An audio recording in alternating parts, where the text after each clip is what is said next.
I'm a bear MVP, word to growler. My glow up, magnifique Eiffel Tower. I show up, well y'all bitches show trauma. This shit hard. This shit hard. This shit hard. Amazing. This shit hard. What's up, everybody? My name is Yanni Blue. I'm Mike Brown. And welcome to the Creators Toolkit Podcast Season 2.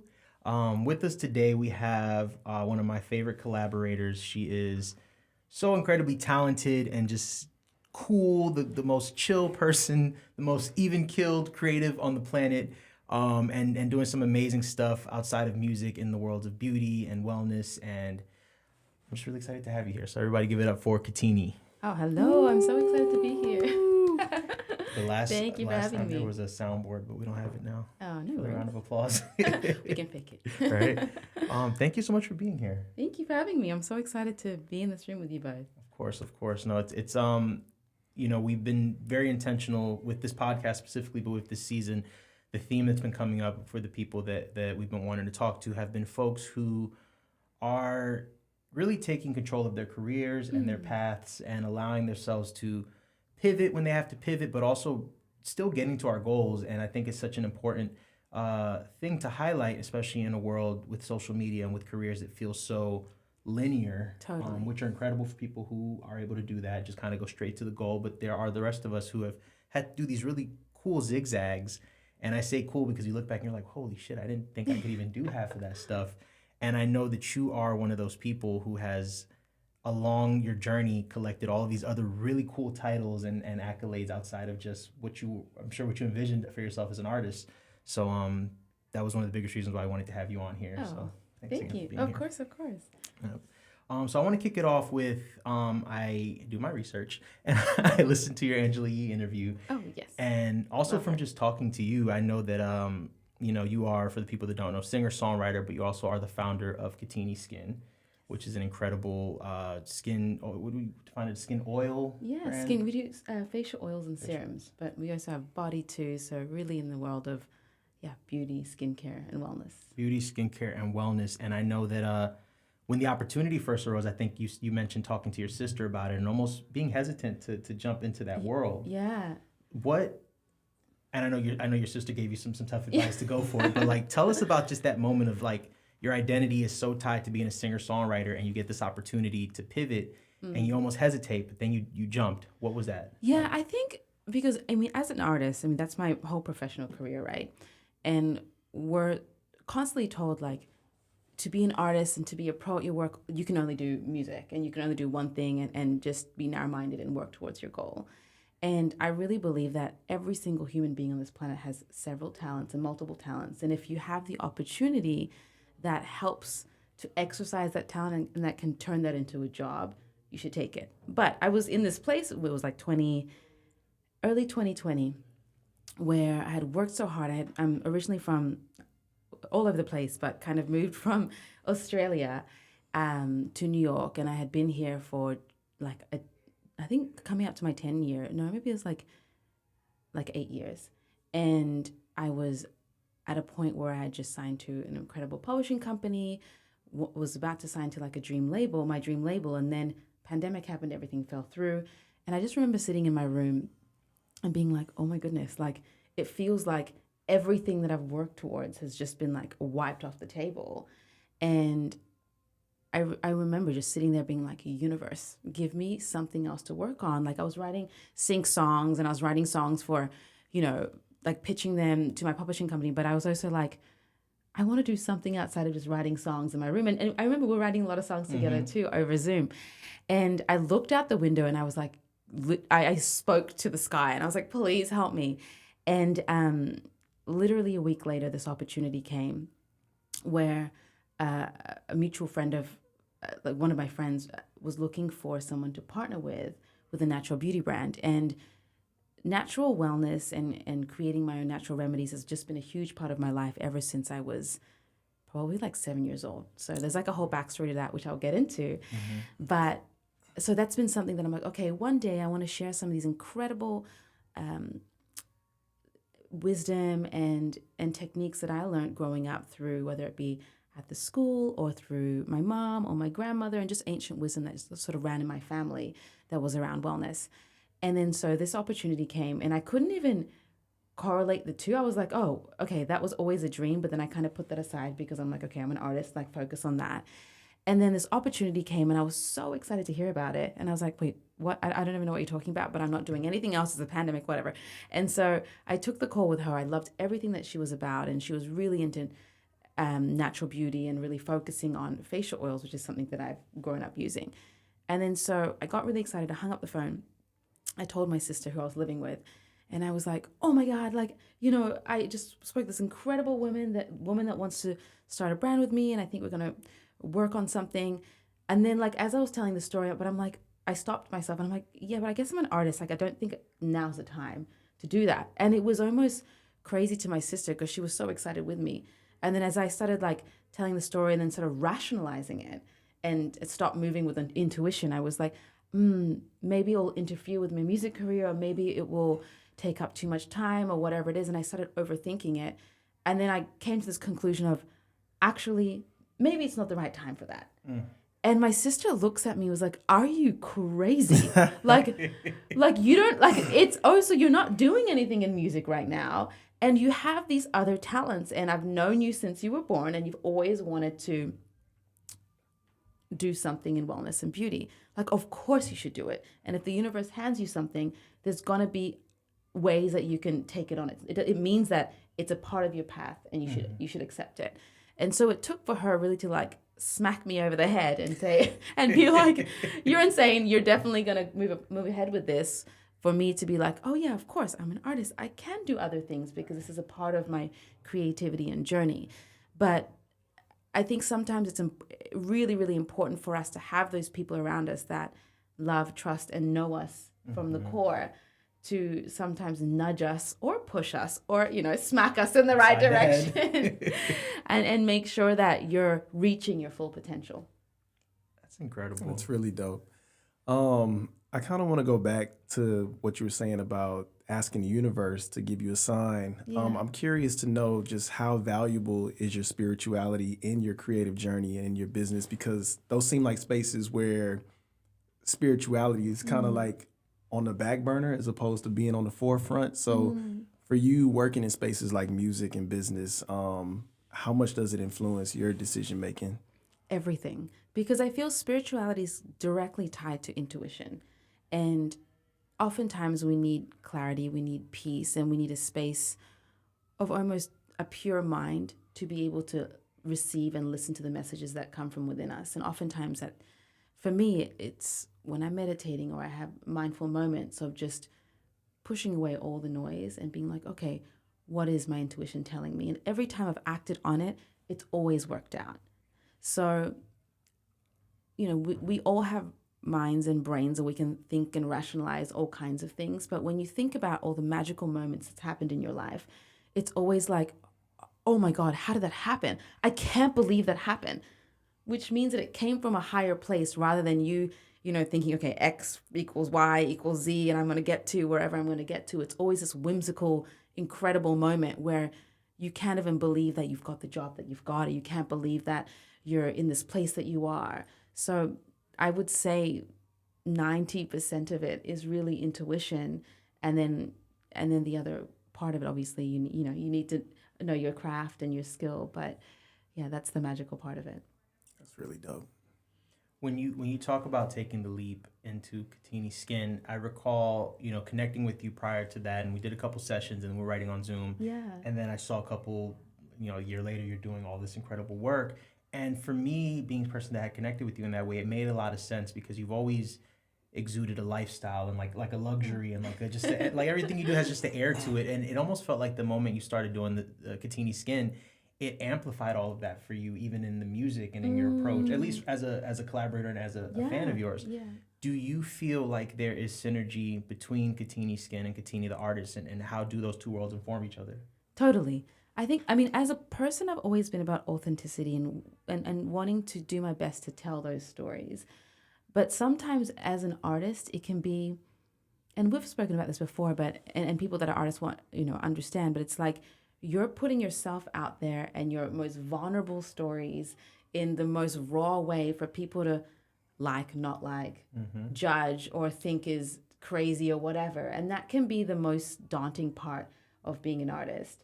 Whereas it was almost like building a brand. It's a similar thing, but the product isn't actually me as a person. Right. So being able to do that for a product alongside my music, or for a product in the most authentic way, helped me do that even more in my music.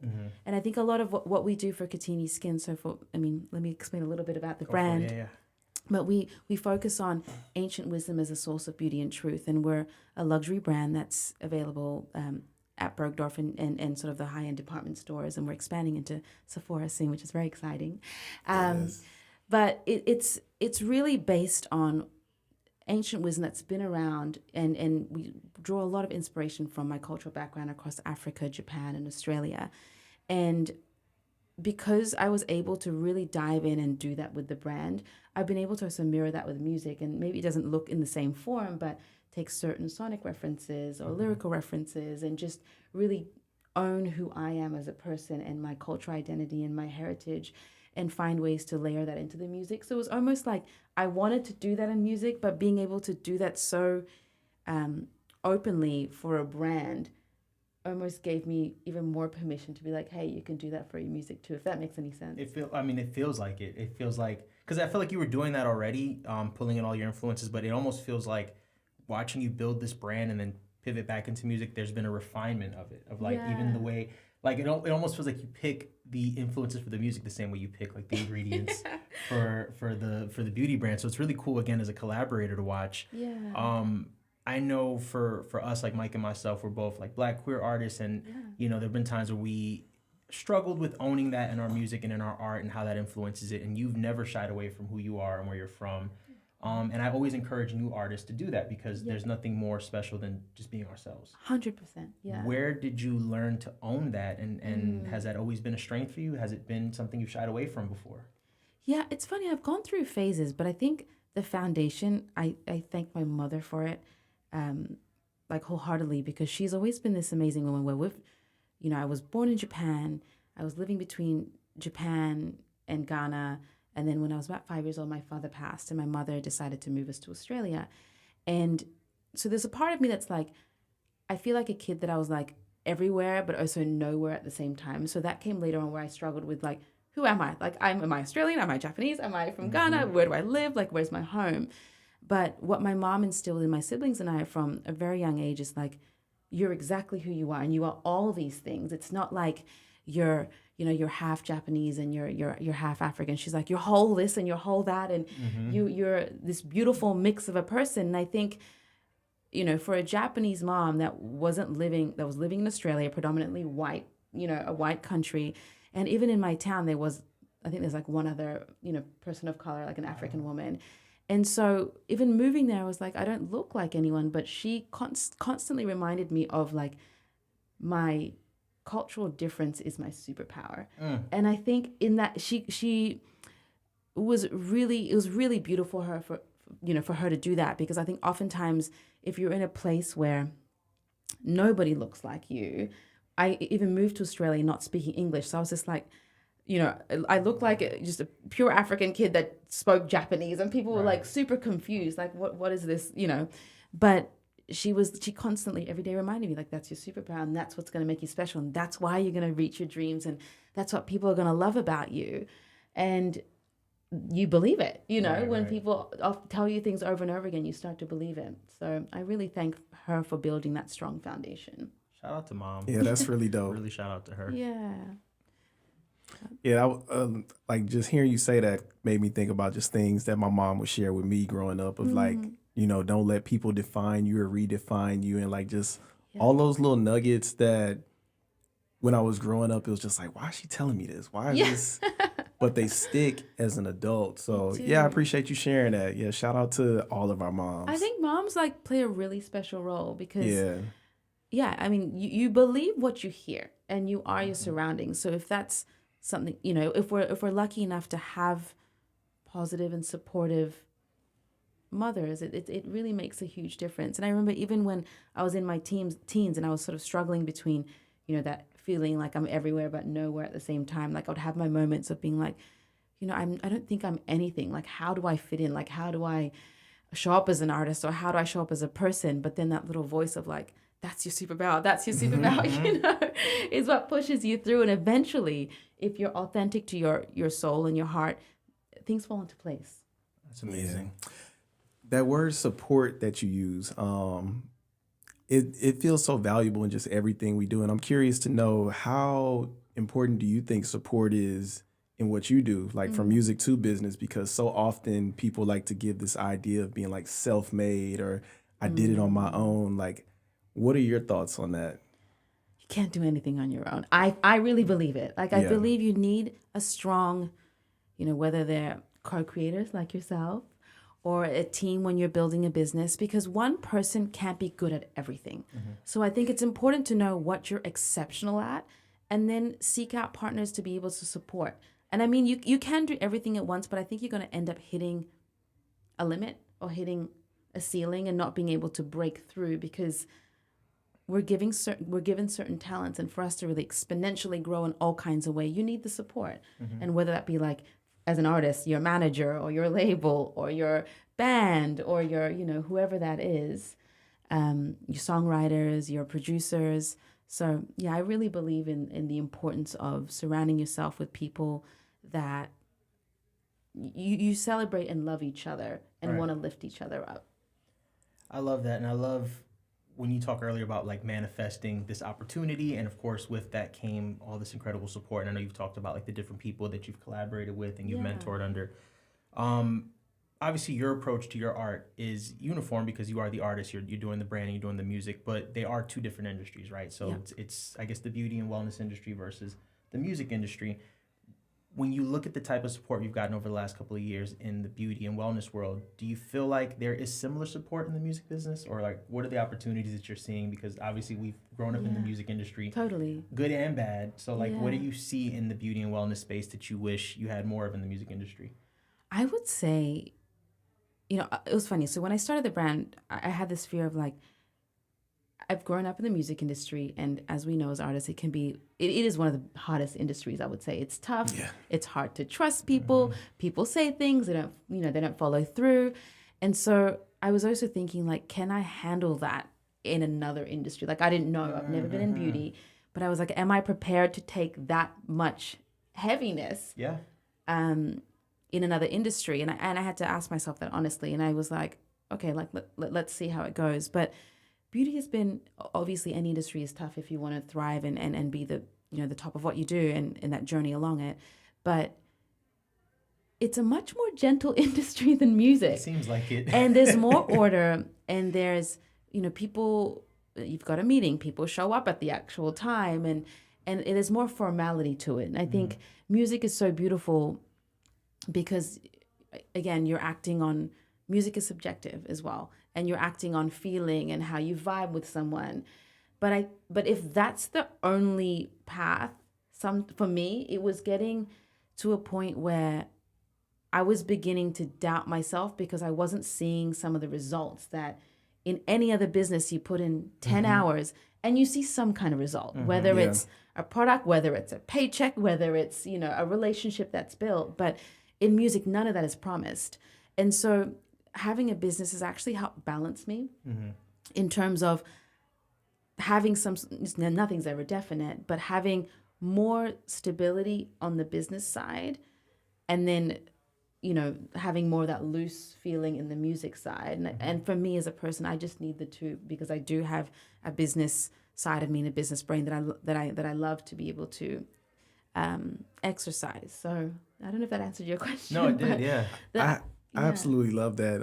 Something that came up for me as you were speaking, because I think for all of us, we both have that role of like business and creative. But what is it like for you being a leader? Because I feel like often in creative, there's so like level as far as like creating with people, but being a business owner, you have to lead. So what is that like for you? And what have been some of your biggest challenges as a business owner? Yeah, I think my biggest challenge is always when I stop to overthink something, then insecurities come out. Because oftentimes, again, we've been told like you must only do one thing or you're an artist. And then there's a lot of people that are like, oh, artists can't run a business, or like they should be doing this. So how are you going to have time to be singing and then in board meetings and then so on and so forth? And so if I let myself get carried away with other people's doubts, then I begin to doubt myself. But if you come back to like, of course I could do it. Like if I'm doing it now and I'm doing a beautiful job, then I'm going to continue to grow and hopefully continue to do a better job. So the biggest challenge for me is not allowing folks that have been in either industry for longer than me to influence what I can and can't do. Right. And sometimes it's hard if someone's, built a $100 million brand in the beauty industry and they're, I don't know, saying something. And it's just like, oh, well, maybe I can't or maybe I should, but that's their story. Yeah. And we all have so many individual stories, and there's no one right way to get to a destination. And that's what makes it special, because we all have different talents, right? And it's not like one road works for all. So just making sure that you're reminding yourself, I'm me. There's no other person with the same DNA as me, with the same anything. So that means your path is going to be different to everybody else. I love that. Yeah. I was going to say, connecting with you and why I enjoy working with you so much is I feel like you mirror so much of my experiences as far as like our growth. And we've only known each other maybe 6 years tops. Yeah. And it's felt I feel like I've known you my whole life. Right. It's felt like lifetimes. Like I look back at that first session and it felt like little kids. Yeah, it did, and didn't I it? remember like we were fundamentally different people. Confidence, in our talent and just everything. I remember like just the anxiety that exuded off of both of us. Yeah. We were just there like, I see your journey as a business owner, and it sort of mirrors my journey going into music development. And I just see how much more confident and sure of ourselves we show up in the art space, which is why it's so important to have this conversation, because I want to encourage more creatives to understand that like there is no shame in stepping away from your passion. There's no shame in, like you said, starting a business. There's no shame in exploring another industry. Yeah. Because I do see for both of us how stepping into these other worlds have made us better at the thing that we care about the most, which is our music. 100%. So that's kind of why like a lot of the questioning for me is for you is in those spaces, because I want people to understand like the version of you that they're seeing has grown so much just through this process. And it's like, I see how Katini Skin has influenced the music, and I see how we show up in rooms different, and how we're able to we sat there yesterday. We had a session last night where we wrote about her lovely mother, by the way. Yeah. And we were able to just kind of just shoot the shit for a while. And I know versions of us that would have been anxious, like, we didn't start the song yet. I know. What are we doing? And we were like, we'll figure the song out. Like, Totally. let's talk about life. Let's I've been talking to a lot of younger creatives over the last year, and that's something I'm trying to instill in them is like, go to the spaces where you feel love, go to the spaces where you feel supported. The music industry is just one industry, but music is a universal language, and art is a universal 100%. language. So I see how you've been able to take your creativity and sort of create this feedback loop of like, you're getting all this validation and support here, and I see how it funnels back into the music. So I just wanted to highlight that, because it does mirror my experience, and I'm like, I see that in you too. I'm really, really proud of you. Like, thank you. Yeah, it's really beautiful to see this side of you unfold, and it's important for others to be inspired by it too. So really people don't proud get of to you. grow up in the music industry together, right? It feels like you meet somebody, and then for whatever little bit of time you're anxiously running parallel, and then you kind of divvy off. So it's cool to kind of grow up in these industries and just see like how limitless our potential is. It truly is, and I think it's just embracing every opportunity with knowing that you are an artist, but everything is just going to be additive to that.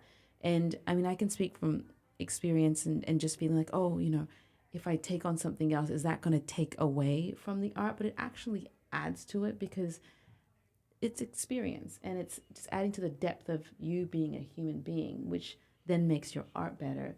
So I think we just need to be comfortable with opening our eyes and our minds and hearts up to different opportunities. Yeah. I feel that. Yeah, I think, being in the in the entrepreneurial phase of my journey is starting to make me see that as creative as well, of like, Definitely. how do I take this idea that's been in my head to grow it into something larger than I can imagine? I'm curious, what advice would you give to creatives that feel like, you know, kind of like you were saying earlier, like, because I'm an artist, I can't have a business, or I can't, like, just that idea of not being able to do something and limiting themselves as being artists? That's a good question. I would say always have a clear vision of what you want the end goal to look like, to feel like. How are you going to be? Like, really imagine even just like your aura in that moment, but don't lock yourself into the tiny little steps of how to get there in your own mind, and just be open to all opportunities.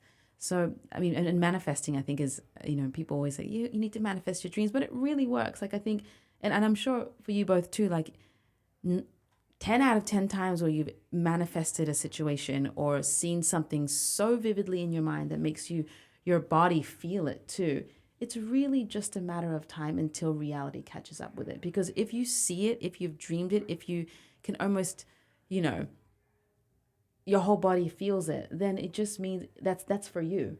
Yeah. It's just not here yet. You may not be ready for it. So never giving up on that and holding on to what that feels like, and trust you will get there.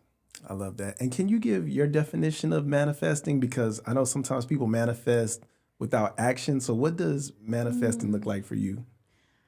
I've done it in all kinds of forms, like you know, the traditional of like you take pictures and you'll you know, look at them and be like, okay, I want my life to look like that or whatever. But in more recent years, it's just writing things down, like what I want, but not just writing them and then putting them in a book and forgetting about them, but like writing them and just feeling like, okay, why do I want that? Does that align with my values and my core and who I am? Okay, if it does, how is it going to feel like? Like, I honestly imagine, like, prime example is when I started Katini Skin, and I was like, okay, I want this brand to be in luxury. What's the biggest luxury house, like, department store in the world? I was like, Bergdorf Goodman. And people were like, you crazy. Like, you're never going to be in Bergdorf Goodman. And I was like, watch me. And so I remember, I was like, okay, I can like see our products on the shelves alongside like Tom Ford and, you know, all these like top brands. And I'm sure a lot of my friends were like, oh, just let her do her thing, you know. And I remember this was like 2021, in the middle of winter. I stood outside Bergdorf Goodman. I was like sick as a dog. I later on found out I had COVID. Like, standing outside in the snow, like staring at the building. And I'm like, I can see it. Like, I really believed it with my whole heart. And that was our first door. So, and just to sort of like give you context, I've never done anything in beauty before. Like, we have, of course, an amazing, beautiful product, but we were like 6 months out of the gate. And I think we're one of the first, you know, like newer brands from a founder of color within Bergdorf Goodman. There was like, wow, congratulations. Thank you. Huge. It was like, I'm like, I didn't see any other newer brands, and now they have other brands in there, which is wonderful. But it was just one of those things where I'm like, you know, I was like, I come from a lineage of kings and queens, right? In Africa, there's like so many incredible royalty there, and I'm just like, we deserve to be on the shelves alongside these amazing luxury brands. And so that's what I believed, and then thank you, universe, granted. But I really think it's just, it comes in different forms, but knowing so sure in your heart of hearts will bring it to life. I love that. You are clearly a master manifester, and doing an incredible job at it. And you are unlocking all of these doors for yourself, not just in the world, but obviously like creatively, mentally, just creating the space for yourself to dream bigger and create more things. What is just something, like, is there something else that you want to do now that you know that you can do anything? Like, now that it's proven, it's like, all right, I'm a beauty mogul, I'm a pop star. Like, is there a third or fourth thing you want to add on, or like, is something else you're manifesting that you want to share? I think at the moment, I'm still building both. So, like, I want to keep building and doing the best that I can in both fields. I mean, at beauty, we're almost 2.5, 3 years in. So we're still super, super new. So there's a lot to be done there. And always on the journey of music and creating, and I'm so grateful to have you on that. But in the long run, once I am at a place I'm like, okay, I feel like I can kind of slow down a little bit. For me, it's always been to give back and to be able to help others who haven't had the opportunity to do certain things. And I think that stems back to my dad. He was really involved in giving back, especially to a lot of charities back in Africa. But he was really a revolutionary person where he was involved in a lot of human rights. And so for me, I'm like, okay, if I can keep working and get to a place where I can help others that need it, that would be like the ultimate dream. Because, once you have everything, if you don't share it, what does that mean? Yeah. I love that. Yes. Also, Fenty, we're coming for you. Move out of the way. Watch out, Rihanna. Katini Skin is coming. Yeah. Taking over. No, that's beautiful. I think giving back is so important. Again, when we talk about things that have helped, at least for myself, that's helped me evolve. Yeah. And I'm a student of Oprah, so she always talks about working in service. But when I began to work in the service of trying to uplift marginalized voices and just trying to be a resource to other creatives through things like this, my whole life changed, because that's really what it's about. Is like, 100%. how do we give back? That. Like, you can be self-indulgent as an artist, and you should like create your art and do what you have to do. But in the grand scheme of things, like, what are you really contributing to the world? So I love to know that is a goal of yours, because you already do that so much through the art and through the beauty stuff. It is in such service, like you said, even just educating people on these ancient wisdoms that you've had, like, that is a super service. And then seeing how that influences your music. So I'm excited to see how you even take that to the next level. I have a question for both of you, because we all work in service, and I know for myself at times, sometimes I could be so in it that I get burnt out, but I'm curious to know, how do you not burn out while being in service to others? That's a good question. Do you want I like to look at it as, well, actually, what my grandmother sort of taught me when I was growing up, she was like, and this sort of goes back to self-care, right? In whatever form that is, whether you're eating healthy food, whether you've got time to yourself, you have to give yourself love. So then you have enough energy and enough love to go and mirror that with others and pour that into other people. So it's about filling your own cup to, in a sense, where you have all this joy and energy to be able to share that. So it's a balancing play, and you have to be in a place in your life where you have that bandwidth too, but at the same time, be conscious enough where sometimes I can be this way where I'm like, I'm always busy, but it's like, hey, can I take an hour out of my day to do something of service? Of course we can, So I think just finding that balance to do so, and reminding yourself that I'm doing this, but what's my larger purpose, and what do I want to leave in this world? What's the message that I want to leave to people? And that will help you manage your time a little bit more, and energy, and know where to spend that, I think. Yeah, I would agree. I think for me, I've had to become very protective over my space and when things are for me. Yeah. Because just working in songwriting was always working in service, and I would show up, and some people can be very closed off, but some people will give you their whole life, and you're like, oh shit, like, this is a lot to take on. Like, yeah.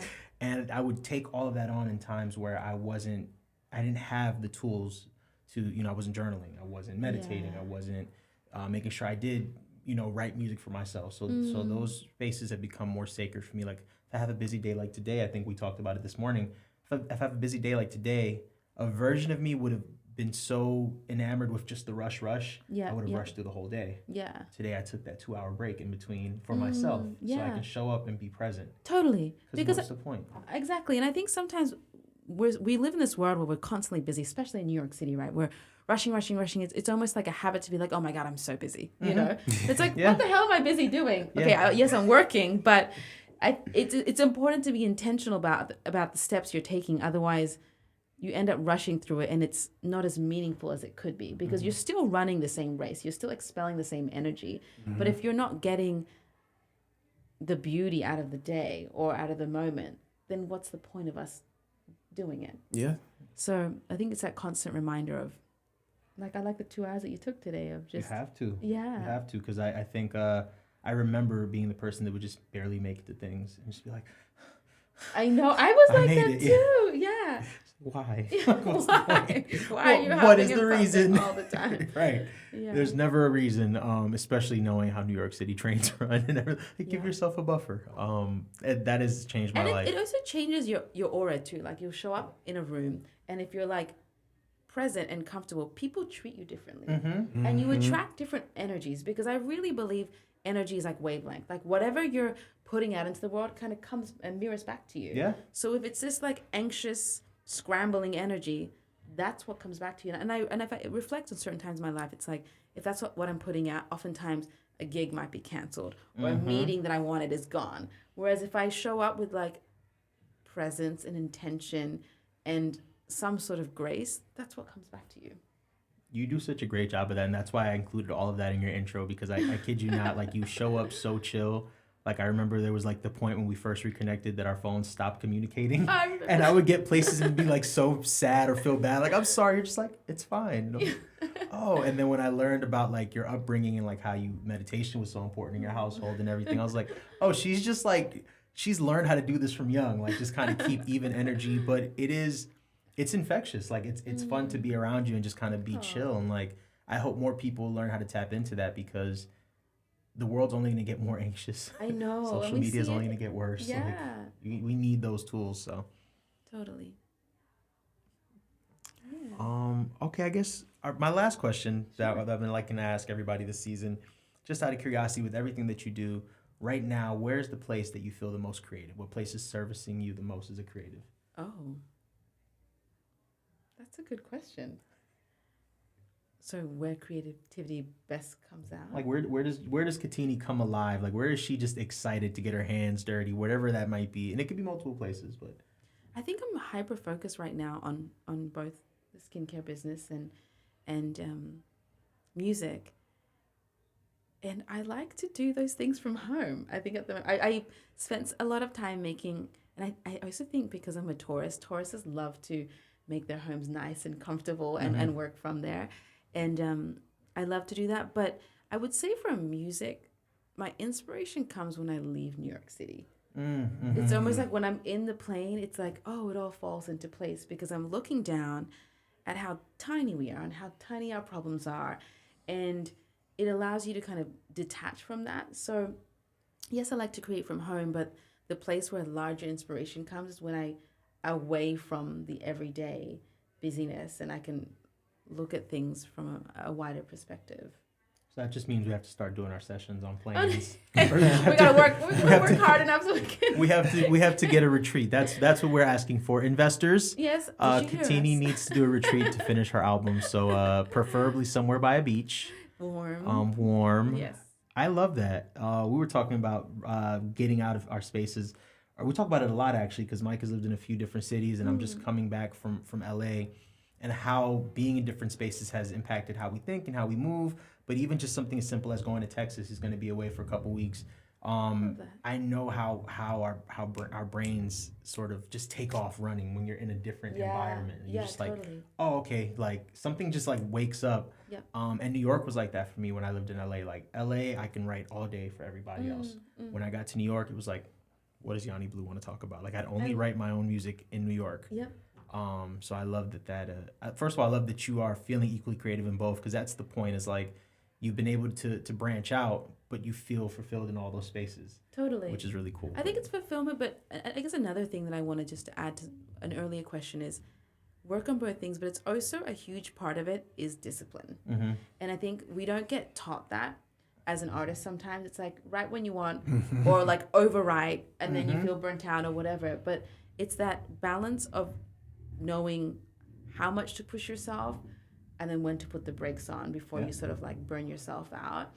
And I recently read a page of my dad's diary, and he was like, success is sacrifice, always be disciplined. And I was just like, what he means by that? But I'm like, oh, it makes a lot of sense, because you want to have success, not sacrificing like the good things, but sometimes you have to sacrifice, extra playtime or whatever it is in this moment to push things forward. But also continue to wake up every day and move in that way. So I would say discipline in a gentle way is important. Yeah, and that's a muscle I think people have to work. I think to your point, like it has to be something over time that you learn how to that balance. We're not if we all were born knowing the balance, we'd all be Rihanna. Exactly. We're still figuring we'd that all be out. Fenty. But no, yeah, we have to figure. But I think that's the beauty of letting every experience inform you, as opposed to like being afraid or running away or like how do I don't like when I'm late. Let me not be late anymore. Yeah. I don't like so that balance is something I hope more people give themselves grace in figuring out, because that figuring out that balance for me feels just as creative as writing a song. Definitely. And it's also character building. It's like you're building the person you're going to be for the next 50 to 70 years. Like, I don't know, Yeah. And if you want to show up in a certain way and attract certain opportunities, that requires attention. And we're like, if you look at like everybody is like a diamond, right? And if you just sort of leave it there, it gets dust, it gets dirty, it gets mud gets thrown on it. And then the shiny, beautiful purity of it disappears. So I like to look at whether it's mindfulness, whether it's meditation, as you're constantly wiping that diamond. Mm-hmm. So you constantly shine and you constantly stay pure and you're constantly, in this lively place because you're giving yourself that time. I just pictured the merch around everyone's a diamond. So if you don't do it, I will definitely be doing the everyone is a diamond merch.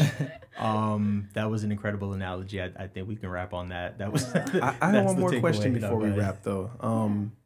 Being that this is the Creator's Toolkit, what is a tool in your toolkit that's supporting you in your journey? Positive thinking. Ooh, I love that. Yeah. I like that. Positive thinking and optimism. Okay. Like, don't ever limit yourself, because we're our worst enemy. If you can take that away, then the sky is your limit. That's what a diamond would say. Yeah. That's gonna. Don't be shocked when we write that song. Okay, let's write it. Yeah, I'm ready. That's what a diamond would say. Again, Rihanna, move over. We don't care. Right. We can collaborate. We can. Like let's all but let us get some shine. Katini, let the world know where to follow you, what pages they should be checking out, where they can get Katini Skin. I use it on my beard sometimes, and I also learned how to do this from one of your interviews. Oh, I love that. Facial massages. Right. You can find me at Katini Music on Instagram, Katini Skin for the skincare, and then katinimusic.com or katiniskin.com. So pretty easy for both. Yay. Look forward to connecting with you all. Yes, everybody go check out Katini's music, check out Katini Skin. And I really hope that you take a lot of what she said today and into heart, because you're watching a master manifester at work. So thank you all for joining us. Thank you so much for coming on the show. Thank you so much for having me, guys. Yay. Bye. Bye. Bye. This shit hard. This shit hard. Oh my God. Out in New York like a star, though they look for me like a Waldo. They look for me like I'm Carmen. Nigga move more like I'm Dora. I'm just a city explorer. World in my palm.